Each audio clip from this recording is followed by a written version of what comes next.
안녕하세요. 오늘 7월 5일 수요 예배 시간입니다. 오늘은 요한계시록 4장 1절부터 11절까지 말씀을 통하여 하나님의 귀한 은혜를 나누도록 하겠습니다. 먼저 본문 말씀을 제가 봉독해 올리겠습니다. 이 일 후에 내가 보니 하늘에 열린 문이 있는데 내가 들은 바 처음에 내게 말하던 나팔소리 같은 그 음성이 가로되 이리로 올라오라. 이후에 마땅히 될 일을 내가 네게 보이리라 하시더라.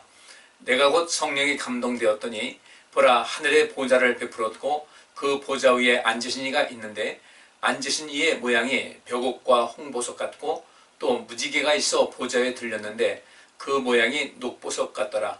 또 보좌에 들려 24 보좌들이 있고 그 보좌들 위에 24 장로들이 흰옷을 입고 머리에 금 면류관을 쓰고 앉았더라.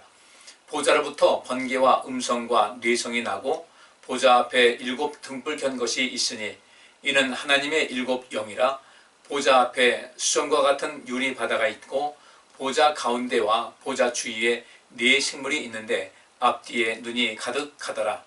그 첫째 생물은 사자 같고 그 둘째 생물은 송아지 같고 그 셋째 생물은 얼굴이 사람 같고 그 넷째 생물은 날아가는 독수리 같은데 4 생물이 각각 6 날개가 있고 그 안과 주위에 눈이 가득하더라.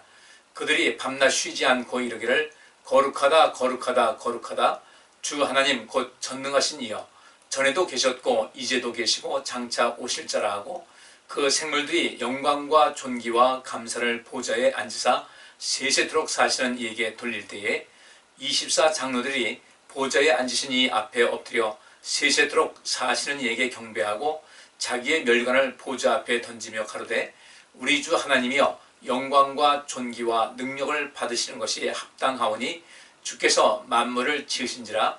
만물이 주의 뜻대로 있었고 또 지으심을 받았나이다 하더라. 아멘. 오늘 지난주에 이어서 천국에서 드려지는 예배의 모습이라는 주제로 같이 은혜를 나누도록 하겠습니다. 이 요한계시록은 전에도 말씀드린 대로 사복음서 뒤에 있는 그 5복음서라고 할 정도로 굉장히 우리에게 복된 소식을 증거하고 있고 우리에게 희망을 주고 있고 우리가 이 세상 살면서 믿음으로 살아갈 때 어떤 영광을 받을 수 있는지, 또한 이렇게 그 하나님 믿는 사람들을 핍박을 하고 거짓으로 욕되게 하고 하나님을 거역하는 사람들은 마침내 어떤 그 결과에 이를 것인지에 대한 좀 말씀이 계속해서 이어지고 있습니다. 따라서 우리는 이 요한계시록을 보면서 두려움보다는 희망을 가질 수가 있어야 되고, 또 이 요한계시록을 우리가 배우면서 우리가 왜 신앙생활을 열심히 해야 되고 왜 믿음대로 말씀대로 살아야 되는지 거기에 대한 동기부여를 또 다시 부여받으면서 하나님께서 기뻐하시는 하나님의 자녀로서의 삶을 살아갈 수 있기를 원합니다. 여기 1절 말씀에 이 일 후에 그 이 일이라는 것은 그 소아시아에 대한 그런 모든 그 계시를 하나님께서 보여주시고 또 말씀해 주셨죠. 우리 예수님께서 이렇게 보여주시고 말씀해 주셨는데 이것을 기록하러 가셨고, 그래서 사도 요한은 이 모든 것을 그대로 기록을 했습니다. 그리고 그 일을 마친 다음에 이 일 후에 내가 보니 하늘에 열린 문이 있는데 내가 들은 바 처음에 내게 말하던 나팔소리 같은 그 음성이 가로되 이리로 올라오라. 이후에 마땅히 될 일을 내가 내게 보이리라 하시더라 그랬습니다. 자, 이제 그러면 이 4장 1절에 있는 말씀을 통해서 앞으로 전개될 그 내용, 요한계시록에서 전개될 내용이 어떤 것인지를 우리가 볼 수가 있는 것이죠. 사도 요한은 하늘에 열린 문을 봤어요. 이제 그 문을 통해서 주님의 나라에 들어가서 온갖 것을 다 보게 됐는데, 그때에 그 열린 문이 있었고 그때 이 사도 요한이 또 어떤 말씀을 들었어요. 근데 그 소리가 어떤 것이었는가 봤더니 처음에 내게 말하던 나팔 소리 같은 그 음성이었다. 그러니까 처음에 들었으니까 지금 그 음성 들을 때 굉장히 익숙하겠죠. 아, 주님께서 내게 말씀하시는구나 라는 그것을 이제 듣게 된 거예요. 여기 마찬가지로 요한계시록 1장 10절부터 11절의 말씀 보면 그 처음에 사도 요한이 이 계시록을 쓸 그때 그 당시 처음 들었을 때 뭘 들었냐면은 주의 날에 내가 성령에 감동하여 내 뒤에 나는 나팔 소리 같은 큰 음성을 들었다 그랬고요. 또 이 소아시아 교회 너 보는 것을 책에 써서 에베소, 서머나, 버가모, 두아드라, 사대, 빌라델비아, 라오디게아 7교회에 보내라는 그 말씀을 하셨어요. 그래서 이제 그것이 이제 2장, 3장에 이어가면서 모든 것이 완결이 되었고, 그 다음에 4장에서 사도 요한이 그 하늘의 열린 문을 보게 된 겁니다.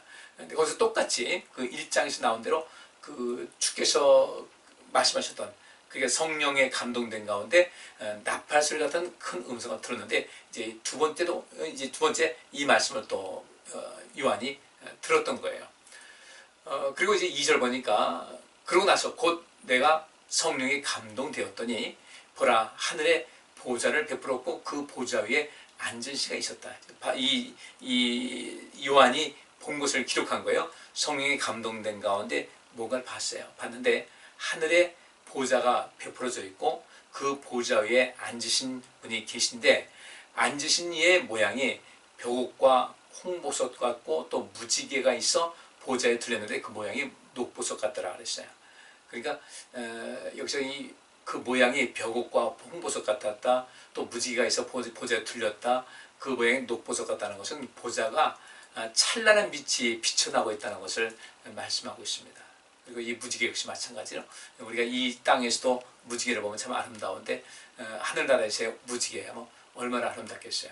그 보좌, 그런 보좌를 이제 요한이 봤는데 4절 보니까 또 보좌에 둘려 24보좌들이 있었다. 그 보좌가 있고 그 보좌에 둘려서 24보좌들이 있고 그 보좌들 위에 24장로들이 흰옷을 입고 머리에 금면류관을 쓰고 앉았다. 이제 요한이 본 것이 바로 그것이었어요. 근데 여기서 그 24장로들이 흰옷을 입었다고 할 때 흰옷이라는 것은 저희도 한번 말씀을 봤는데, 요한계시록 19장 7절과 8절 말씀이 이런 말씀이죠. 우리가 즐거워하고 크게 기뻐하여 그에게 영광을 돌리세. 어린 양의 혼인기약이 이르렀고 그 아내가 예비하였으니 그에게 허락하사 빛나고 깨끗한 세마포를 입게 하셨은즉 이 세마포는 성도들의 옳은 행실이로다 하더라 그랬습니다.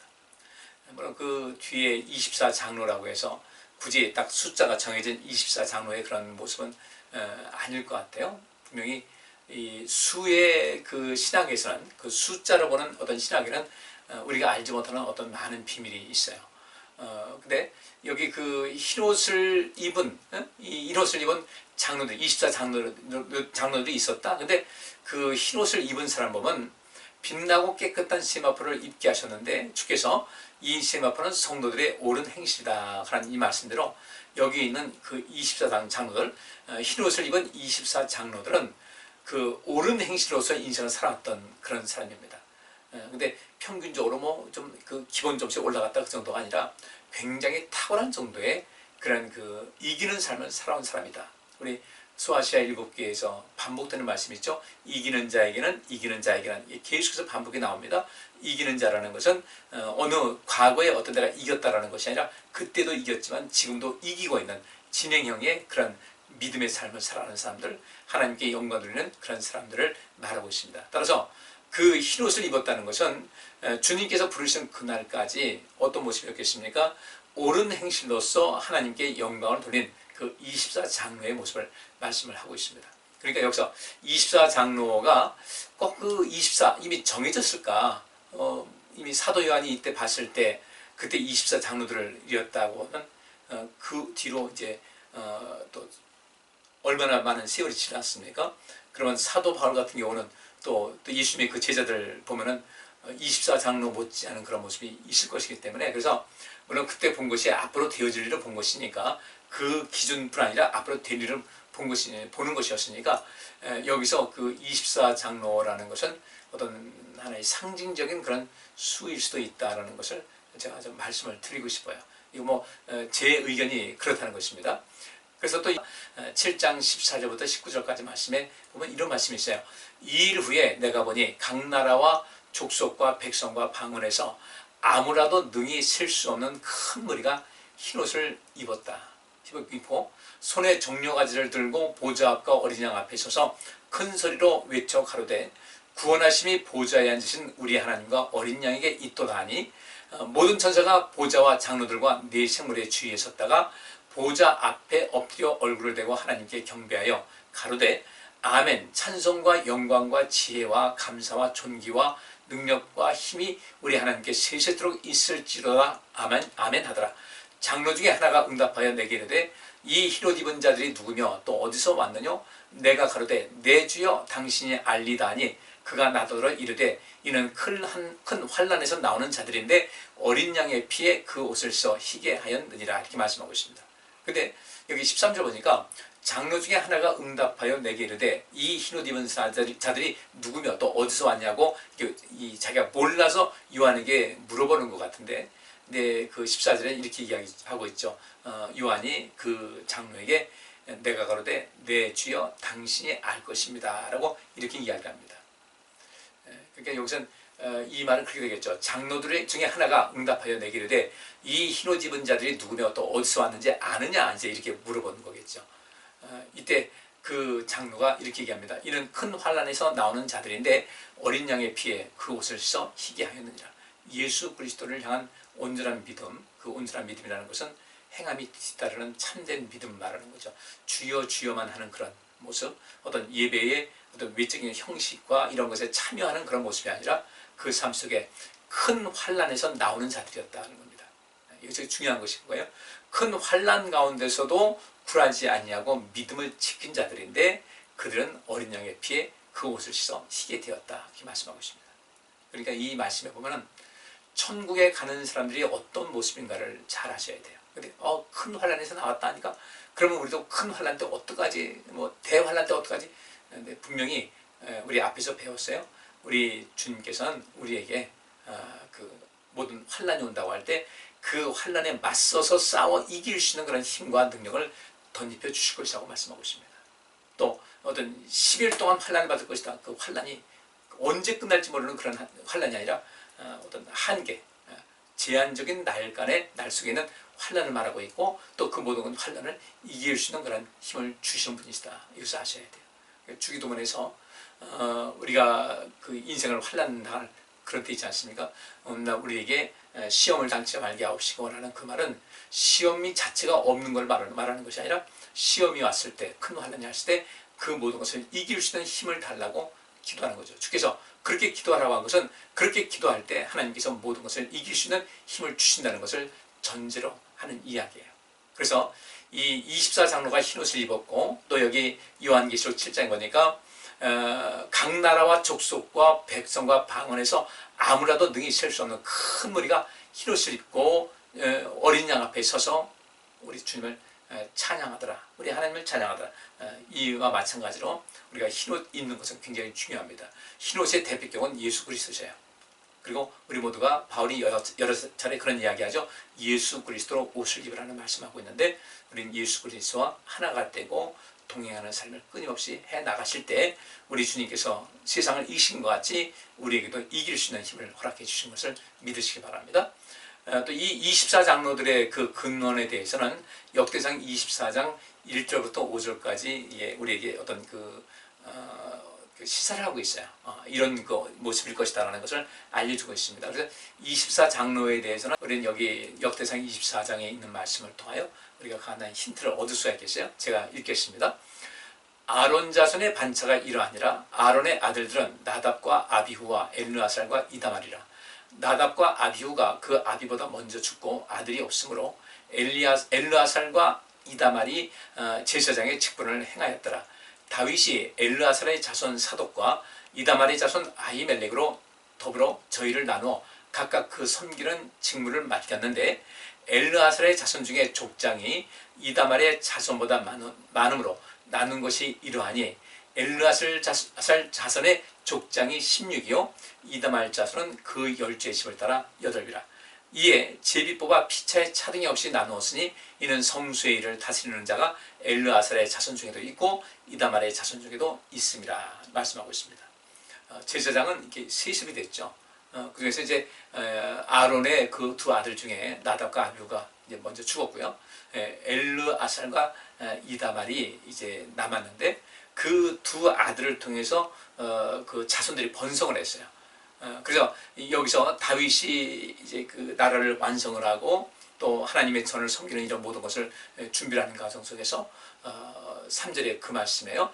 다윗이 엘르아살의 자손 사독과 이다말의 자손 아히멜렉으로 더불어 저희를 나누어 각각 섬기는 직무를 맡겼는데, 엘르아살의 자손 중에 족장이 이다말의 그 자손보다 많기 때문에 엘르아살의 자손의 족장 수가 16이고 이다말 자손은 그 10조의 집을 따라 8배다. 16 더하기 8하면 24겠죠. 이런 것을 의미를 하고 있습니다. 그러니까 24장로라는 것은 여기 역대상에 있는 말씀대로 한다면은 무엇이겠어요? 그러니까 이 제사장의 역할을 감당하는 그런 것인데, 특별히 대제사장의 역할을 감당하는 것인데, 그렇게 그 하나님과 백성들 사이 속에서 그 중재 역할을 하고 하나님께 영광 돌리고 백성들을 살리게 힘을 다했던 그런 사람들, 대표적으로 24명을 만들어서 그 혈통을 이어가게 만드는 것과 같이 24장로들, 그 요한이 봤던 24장로들 역시 마찬가지로 그렇게 하나님께로부터 그 사명 받아서 그 사명을 충실하게 감당해서 주 앞에 영광을 돌렸던 이런 사람들, 그 사람들이 그 24보좌에 앉는 그런 그 상황이라고 보시면 되겠습니다. 그리고 또 이제 그런 말씀이 있죠. 그 24장로가 히로시고 그 보좌에 이제 앉게 되는데, 그때 그들이 금멸관을 쓰고 있더라고 그랬죠. 근데 이 금멸관이라는 것은 그 성경에서 나오고, 특별히 신약 성경에 나오고 있는 모든 멸관이라는 것은 그냥 단순하게 금으로 만든 그냥 뭐 왕이 쓰는 왕관 그런 것이 아니라 운동 경기에서 승리한 사람들이 쓰는 월계관을 뜻하는 것이다. 그것을 지금은 뭐로 대신했습니까? 금메달, 뭐 은메달, 동메달로 이제 바꿔나가게 됐죠. 그래서 그 당시에 우리가 옛날에 고대 올림픽 보면 월계관을 썼잖아요.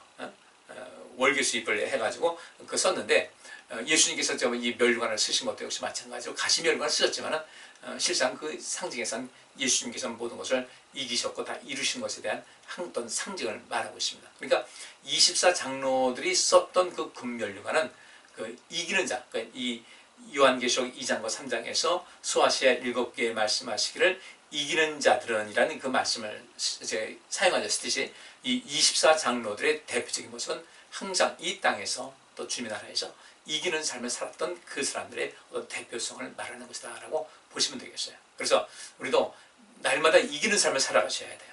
사단과의 싸움에서도 이기셔야 되고 자기 자신과의 싸움에도 이겨서 항상 성령의 열매로 충만해서 성령의 인도하심을 따라 살고 이 생명색의 힘을 다하고 하나님께 영광 돌리고 우리 나와 우리 나 아닌 타인들을 유익하게 하고 복되게 하고 그들에게 복음을 전하고 복음이 되는 삶을 사는 것, 이럴 때 바로 우리도 24장로의 반열과 같은 영광을 얻을 수가 있다는 것을 여러분 우리는 또 꼭 기억해야 될 것 같습니다.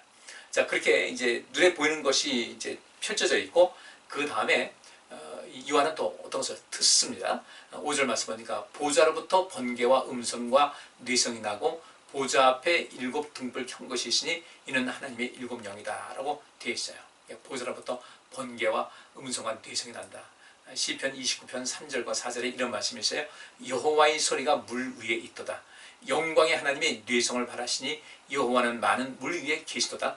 여호와의 소리가 힘 있으며 여호와의 소리가 위엄차도다. 그러니까 요한이 들었던 그 보좌로부터 나오는 번개와 음성과 뇌성이라는 것은 하나님의 영광, 하나님의 위엄을 말하고 있고요. 또 보좌 앞에, 아버지 하나님의 그 보좌 앞에 7 등불 켠 것이 있는데 이는 하나님의 7 영을 의미하는 것입니다. 이 7 등불이다. 이 등불에 모든 것을 환히 다 비추는 것을 말씀하고 있지 않습니까? 이것은 하나님의 7 영이다. 곧 성령께서 그 아버지의 보좌 앞에 또 임재하고 계신, 존재하고 계신 것을 여기서 말씀을 하고 있습니다.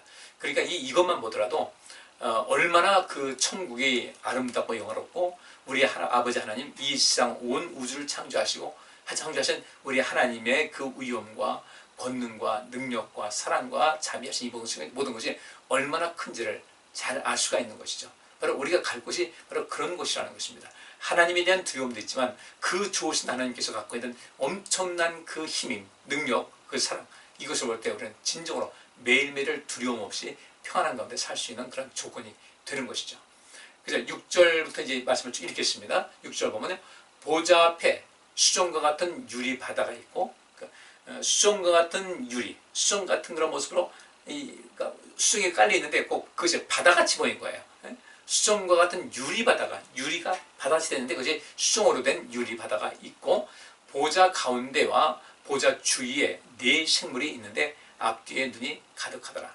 네 생물이 있었어요. 근데 앞뒤에 눈이 가득하다는 것은 바로 우리 하나님께서는 어떤 방법으로든 하나님께서 전능하시지만 또 하나님의 사자들을 보내셔서 모든 것을 보시고 모든 것을 살피시고 또 모든 것을 주관하신다는 것을 알 수가 있어요. 근데 그 네 생물이 있습니다. 생물, 살생자입니다. 그러니까 네 생물이라고 하는 것은 여기도 이제 사람도 매 모습도 있고 짐승의 모습도 있고 하니까 그 첫째 생물은 사자 같고 그 둘째 생물은 송아지 같고 그 셋째 생물은 얼굴이 사람 같고 그 넷째 생물은 날아가는 독수리 같은데 네 생물이 각각 6날개가 있고 그 안과 주위에 눈이 가득하더라.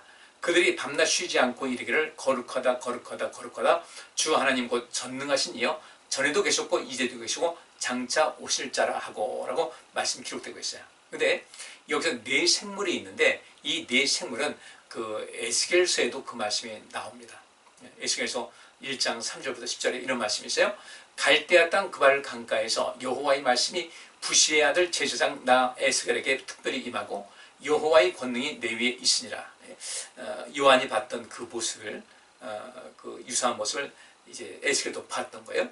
그래서 계속 보면요, 내가 보니 북방에서부터 폭풍과 큰 구름이 오는데 이런 역사, 굉장히 큰 여호와의 영광이 나타나고 하는 것이고, 그런데 그 속에서 불이 번쩍번쩍하여 빛이 그 사면에 비치며 그 불 가운데 단새 같은 것이 나타나 보이고 그 속에서 네 생물이 형상이 나타나는데 그 모양이 이러하니 사람의 형상이라.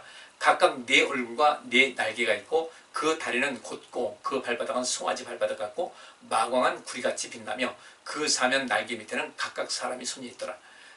그 네 생물의 얼굴과 날개가 이러하니 날개는 다 서로 연하였으며 행할 때에는 돌이키지 아니하고 일제히 앞으로 곧게 행하며 그 얼굴들의 모양은 넷의 앞은 사람의 얼굴이요 넷의 우편은 사자의 얼굴이요 넷의 좌편은 소의 얼굴이요 넷의 뒤는 독수리의 얼굴이다. 그리고 말씀이 되고 있어요. 또 에스겔서 10장 14절부터 15절에 이런 말씀이 있습니다. 그룹은 천사입니다. 그룹들은 각기 네 면이 있는데 첫 면은 그룹의 얼굴이요 둘째 면은 사람의 얼굴이요 셋째는 사자의 얼굴이요 넷째는 독수리의 얼굴이더라. 그룹들이 올라가니 그들은 내가 그발 강가에서 보던 생물이다. 앞에 그 에스겔서 1장에 봤던 그 생물을 또 다시 이제 보게 된 겁니다. 근데 이제 오늘 본문에 있는 말씀에 6날개라는 말씀이 나오죠. 이사야서 6장 1절부터 3절의 말씀은 이런 말씀이 있어요. 우시야 왕의 죽던 해에 내가 본 적 주께서 높이 들린 보좌에 앉으셨는데 그 옷자락은 성전에 가득하였고 스랍들은 모셔섰는데 각기 6날개가 있어 그 둘로는 그 얼굴을 가리웠고 그 둘로는 그 발을 가리웠고 그 둘로는 날며 서로 창화하여 가로되 거룩하다 거룩하다 거룩하다 만군의 여호와여 그 영광이 온 땅에 충만하도다 그랬습니다. 이 모습이 지금 에스겔서 1장과 에스겔서 10장 말씀과 이사야서 6장에 있는 그 말씀, 이것이 지금 그 사도 요한이 말하고 있는 지금 그가 보고 있는 그 아버지 하나님의 보좌와 그 보좌 앞에 있는 여러 가지 보여주는 이런 모든 것하고 딱 일치가 돼요. 그래서 그 8절에 네 생물이 각각 6날개가 있다. 여기 말씀 보면 또 어떤 것이 있습니까? 이사야서 6장에 있는 말씀에 그 말씀이 있잖아요. 6장 2절 보면 스랍들은 모셔섰는데 각기 6날개가 있었다 그랬어요. 그러니까 결국 여기서 네 생물이 보였다고 할 때 그 네 생물은 무엇이겠습니까? 네 생물은 그 그룹 천사, 곧 하나님의 영광을 나타내고 있는 하나님 앞에 절대 복종하고 충성을 다하는 그 하나님의 선한 천사라는 것을 알 수가 있습니다. 그러니까 아버지 하나님 보좌에 있고 그 주변에 천사들이 포진을 하고 있는데 실상 우리도 아까 제가 24장로는 우리와 연이어서 우리가 연관질 필요성이 있다고 말씀드렸잖아요. 우리가 성도의 착한 행실이다. 착한 행실과 더불어 끝까지 믿음을 지키는 사람, 또 날마다 이기는 삶을 살아가는 사람들이 이 24장로의 그 반열에 설 수가 있는 것인데 우리 역시 그와 같은 그 어떤 반열의 위치는 모르겠습니다. 저도 안 가봤으니까. 근데 그렇게 주님께로부터 옳다 칭찬을 받고 영광 받을 수 있는 그런 모습이 된다. 그리고 그 앞에 그 장로들 24장로가 있고 그 다음에 스랍 천사들이 하나님께 영광 돌리는 그런 모습이 나오고 있는데 바로 이 사도 요한이 그 모습을 봤던 거예요. 그렇게 천국에 봤을 때 그곳에는 항상 그 모든 거기 천국에 있는 모든 백성들 24장로와 또 거기 천국에 간 모든 백성들도 이 천사들이 끊임없이 하나님을 찬양하고 영광 돌리시는 것인데 그 찬양과 영광 돌리는 것이 그저 우리가 일주일에 한번 와서 예배드리고 가는 그런 것이 아니라 그들의 자발적으로 드리는 찬양과 경배와 영광 돌리는 그런 삶의 모습이에요. 진정으로 행복한 모습이라는 거죠. 너무너무 행복하니까 그분들에 의해서 너무너무 행복하고 그분이 다스리는 그 나라가 완전한 나라가 얼마나 온전한지 그 속에서 너무너무 큰 기쁨과 행복과 그것이 이제 요한계시록 또 후반부에 보면 그런 말씀이 나오죠. 우리가 가서 살 그런 모습이 나오고 있는데 이런 데서 그 식어지지 않고 잦아들지 않은 그런 기쁨과 행복과 하나님에 대한 영광과 그 속에서 하나님께서 베푸시는 놀라운 은혜를 부음받은 이런 모든 것이 거기 가득 차 있다는 것을 말씀하고 있는 것이죠. 그래서 계속 이어서 본문 말씀 보면요. 9절 말씀 보니까 그 생물들이 영광과 존귀와 감사를 보좌에 앉으사 세세토록 사신에게 돌릴 때에 그랬어요. 이것도 우리가 지금 이 세상 살아가면서 관심 가져야 될 내용입니다. 그 천사들이 그 네 생물의 천사들이에요. 그 천사들이 하나님을 향해서 영광과 존귀와 감사를 보좌에 앉으사 영원토록 사시는 하나님께 그 모든 것을 돌릴 때 우리 역시 마찬가지죠. 하나님께 영광 돌리시고요. 하나님께 존귀와 감사요. 하나님을 높이는 것과 하나님에 대한 감사가 끊임없이 이어지는 삶을 살아가야 된다. 우리 천국 가면 그렇게 된다고 했는데 우리가 이 땅의 삶에서도 이러한 삶이 지속적으로 이어져야 됩니다. 그렇게 할 때에 하나님의 성령의 역사가 우리에게 임해서 어떤 대환란이 온다 할지라도 그것을 이길 수 있는, 충분히 이길 수 있는 그런 힘이 생기는 거예요. 초대교회에 있을 때 그 성령의 놀라운 역사 속에서 어려움이 있었지만 성령의 역사 속에서 그들이 그 모든 고난을 이겼지 않습니까? 그래서 결국은 로마에서 기독교를 국교로 삼은 거 아니겠어요? 우리도 충분히 이길 수가 있다는 거죠. 그 엄청난 로마 제국의 그 핍박 속에서도 성령께서 함께 하시니 모든 것을 이긴 것 같이 지금 이 시대, 성령 시대인데 우리도 성령 안에 있으면 모든 것을 이길 수가 있는 것이고 그 모든 것이 어디로부터 비롯되는가? 우리가 날마다 우리 삶 속에서 하나님 아버지께 보좌에 앉으사 영원토록 사시는 우리 하나님께 영광과 존귀와 감사를 드리는 이 삶이 계속해서 이어져야 되겠다. 매일매일 생활 속에서도 그렇게 해야 된다는 거죠. 그렇다고 해서 뭐 상상 생각해서 교회 와가지고 기도만 하고 찬양만 부르고 그런 것이 아니라 우리 일상생활 속에서 교회 와서는 교회에서 예배할 때는 예배하면서 기도할 때는 기도하면서 우리 일상생활 할 때는 일상생활하면서 존귀와 영광과 감사를 영원토록 사시는 하나님께 돌릴 때 우리의 삶에는 굉장히 역사가 있다는 거예요.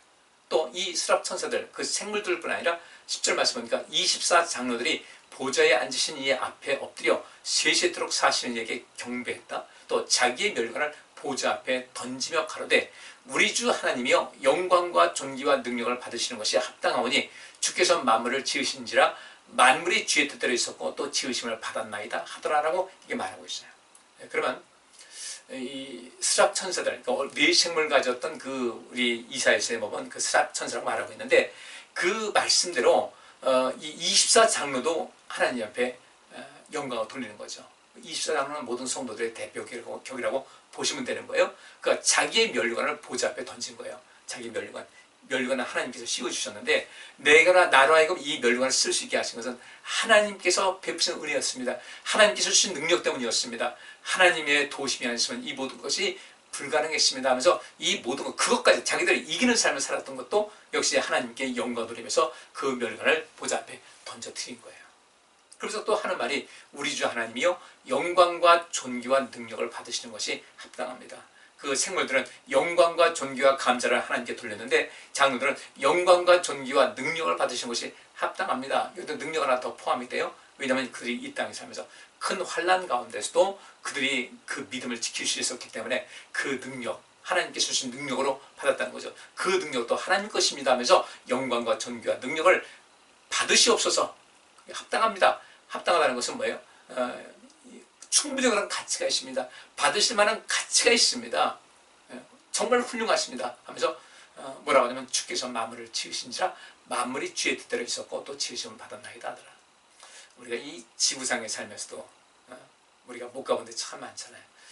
우리 천국에 가서 거기는 이제 어떤 시간과 공간의 어떤 제약을 받지 않을 텐데 예수님께서 무지 다쳤고 잠긴 상태에서도 그 안에 들어올 수 있었던 것 같이 우리도 그런 그 모든 것을 할 수 있는데 또 아인슈타인이 말한 대로 시간과 공간은 지금 우리가 살고 있는 이 시간과 공간의 개념을 초월한 그것이 우주에 있다는 것을 증명을 했어요.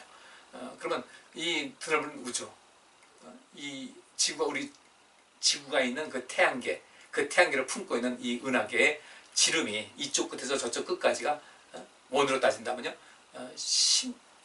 10만 광년이라고 했는데 10만 광년, 10년 동안을 가야만 빛의 속도로 가야만 끝이 있다고 했는데 그것이 수천억 개가 이 우주상에 있다. 우리는 아마 영원토록 사는 가운데서도 정말 대단한 거죠. 뭐 가슴이 먹먹해지는 거예요. 이런 영광, 이 모든 것을 허락하신 하나님의 은혜. 그런 데서 온갖 것을 누리는 가운데 우리 이 땅에서 이 좁은 세상에서 사는 가운데서 아이고 뭐 사람 살아봐야 그거지 뭐 그저 우리가 세월 지나면서 육신이 늙어지고 힘 빠지고 고난 많고 지병 많고 그죠?